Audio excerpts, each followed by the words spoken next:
Hello, hello. Welcome to Healthy Perspectives, a podcast that takes on current cultural and social issues through a clinical lens.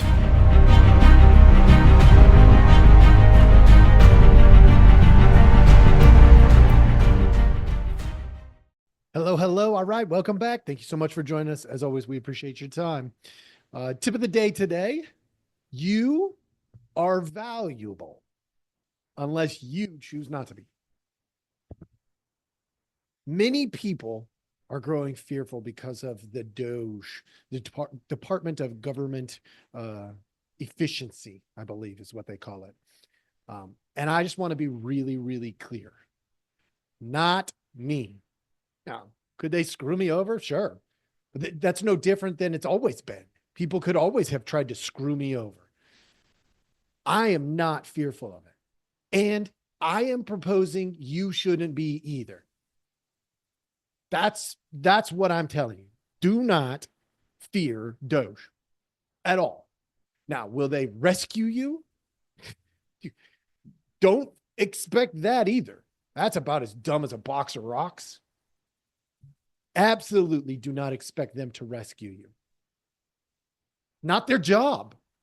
It's just not their job. Nor is it your job to be fearful of them. Don't do either of those things. Why? The government does not decide what your value is. That's simple. All right. Number two, if you work hard and or you have talent. Sometimes people with talent don't end up having to work as hard. Of course, if they go mediocre, they could have done a lot more with their life. And if you die with potential, then you probably didn't live very well. That being said, if you work hard and or have talent, others will want you.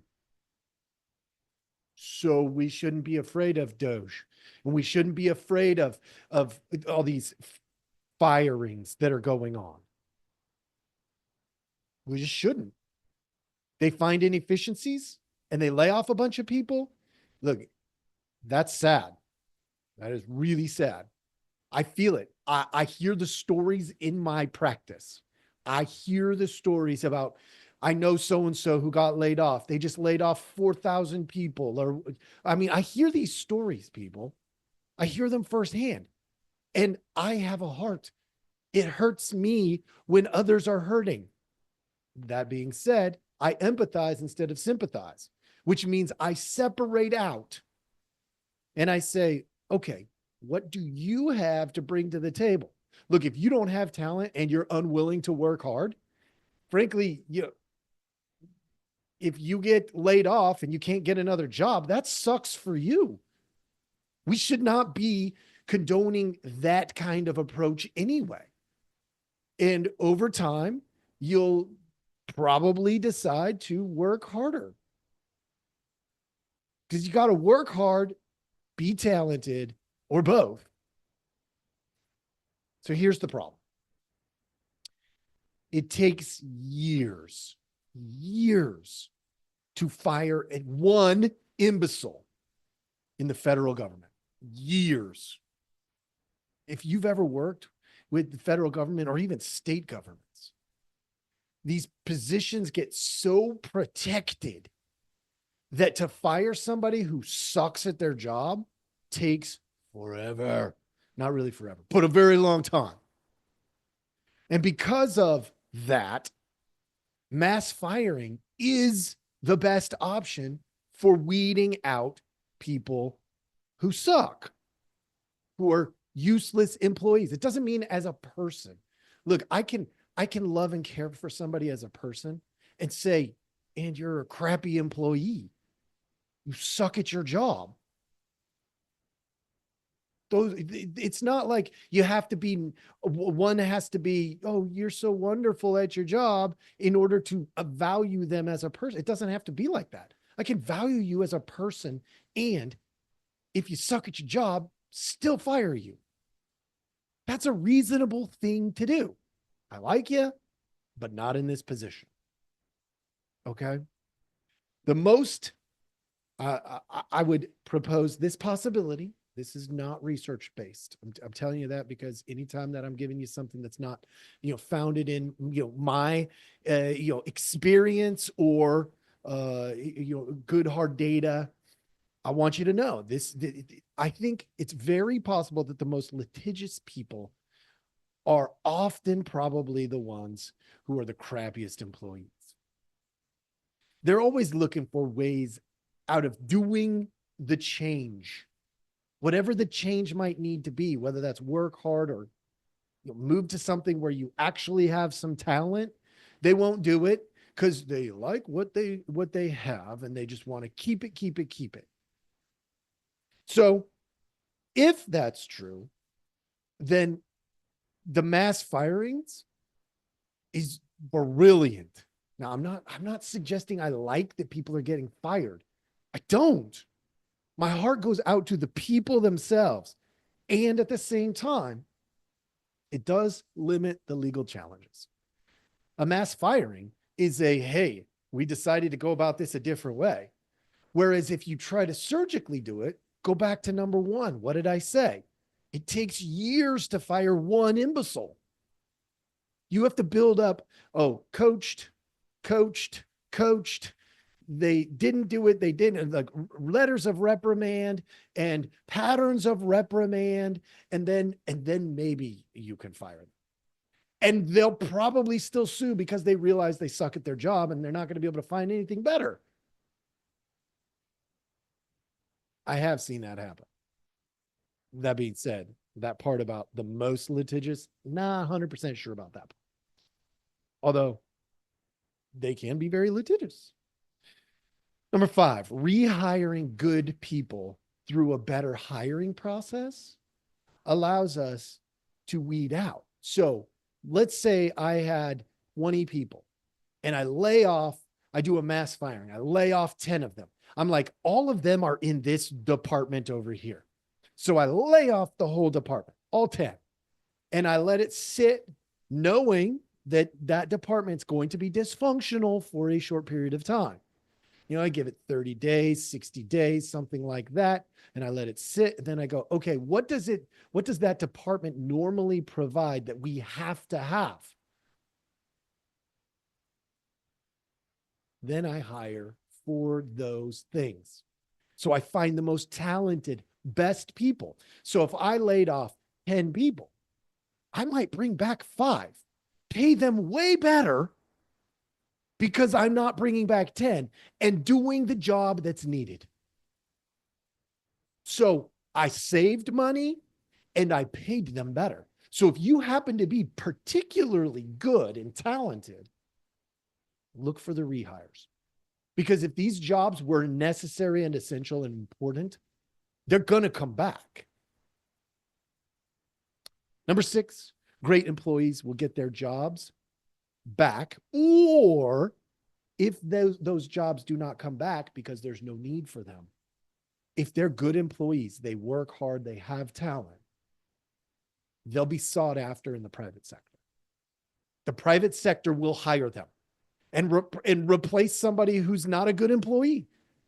Pretty simple. It's like instant upgrade. In the private sector, there's most of the time, I would say, there's less difficulty letting go of an imbecile, because in most places you're considered an at-will employee, or you've got some kind of a contract or agreement that there could be a buyout clause, or like the private sector can be like, you know what, I'm going to spend an extra $5,000 here, kick them out, and I'm going to bring in somebody who's going to make me more money, and I'm going to pay them for it. Number 7, with the bad apples gone, we can save money and pay better. Whoa, figure that one out. Now, you may ask the same question I have at this point. What about the bad apples? What about all those people who don't really have much talent? There are people who don't have much talent. I'm not dogging you for not having much talent. That's okay. But understand, your place in this world is not at the top of the food chain. It sucks. But in terms of this business model, this economic model, it's just not. So find your place in the world.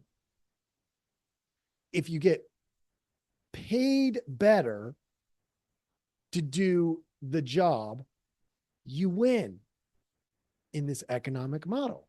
This is like what we do here in the United States. You work hard and have talent, or you work hard and maybe don't have much talent. There are plenty of mediocre talents that can get paid really good in the private sector. My mechanic makes a fortune. Now, are they millionaires and billionaires? No. But they get paid good. I know, because I pay them good, and so do you, and probably everybody else, unless you do it yourself. They are getting really expensive, so a lot more people I'm talking to are doing the work on their own whenever possible. Bad apples are gone. Others can get paid more, and those bad apples get the right message. They either got to learn to work hard, or they got to move to something they have some talent in. Either way is fine.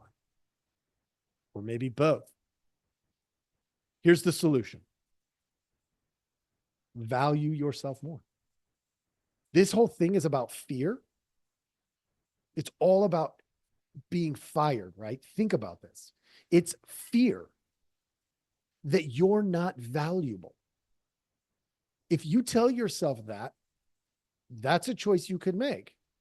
But that would be you choosing not to be valuable. You don't need somebody else to tell you your value. That's ridiculous. So value yourself more. That's the solution. And how do you do that? Know your strengths, know your weaknesses, and then work hard at your passions. If you're not in something that you're passionate about, maybe it's time to look somewhere else. Let somebody else take that. Maybe they're going to be passionate about it, and you go do something different. Know your strengths, know your weaknesses, work hard at your passions. This is basic identity work, people. This is basic identity work, folks. That's what this is. We got to know who we were, who we are, and who we can become. We have to be realistic, and we're going to have to work at it if we want things to be different. It doesn't just magically occur. Like, oh, I'm magically going to fly today. No, it doesn't happen like that. If I want to fly because I'm not a bird, I'm going to have to go get a plane, or I'm going to have to get a parachute, or I'm going to there's a lot of ways, but it's not going to magically occur.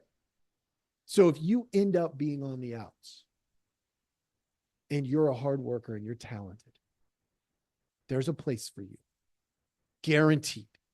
If you're a hard worker but not very talented, there's a place for you, guaranteed. If you're talented but not a hard worker, there's a temporary place for you somewhere. You're probably going to be the ones who bounce around the most, to be honest. Because as soon as people find out that you're not very hardworking, unless they're just content with the mediocre work that you do because you're talented, they're probably going to want to move on. So keep that in mind, folks. Nothing to be afraid of here. Remember, many people are growing fearful of these things, these firings and what the DOGE is uncovering. Nothing to fear. They don't decide your value. They just don't. You are valuable unless you choose not to be. I hope this was helpful. Thank you for liking, subscribing, all that kind of stuff, and we'll see you next time.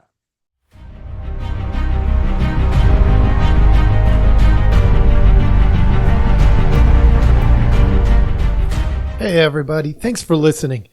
We appreciate our audience a lot, so we give you some simple ways to track us down. Please like, subscribe, and follow all the podcasts on different platforms, but you can also email us at healthyperspectives at protonmail.com, or you can check out our website at healthy-perspectives.com/podcast. It's a backward slash. So if you want to go to our landing page, if you go to healthy-perspectives.com, you'll still find us. You just got to click on the podcast button. Thank you so much.